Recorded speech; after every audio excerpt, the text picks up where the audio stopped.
Kapag buhaya ka sa basketball, dapat nakapokus ka lang sa ring. Tira lang ang tira. Huwag mo nang ipasa sa mga kasama mo, idiretso mo na, ipakita mo kung sino ka. Pagbigay sa'yo ng bola, tira agad. Wala nang lingon-lingon, diretso sa ring. Diretso mo na, itira mo na, baka tirahin pa ng iba yan. Yan ang mindset, diba? Pag inbound, tira agad. Dribble, anong pasa? Wala nang pasa-pasa. Buhaya ka, diba? Pakita mo. Wala namang score yung pasa, itira mo na. Umiiwas ka sa turnover, baka ma-turnover pa yun pag pinasa mo. Diretso mo, tira mo. Ha?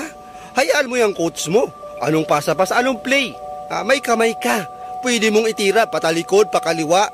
Bahala ka na. Iliap-liap mo yung Magic Johnson mo dyan. Ang importante na tira mo. Umiiwas ka sa turnover. Mindset ba? Yung mindset mo, pagganahin mo. Focus ka sa ring at sa bola. Huwag mong pansinin yung mga kasama mo. Taga-rebound lang yan. Ayan mo yun sila mapagod-pagod dyan, mag-rebound, magtakbo-takbo. Ang importante, ikaw nakatira. At least walang turnover. Di ba? Papasok man yan o hindi, at least natira. Yun yung goal dyan. Ang importante, natira yung bola sa ring.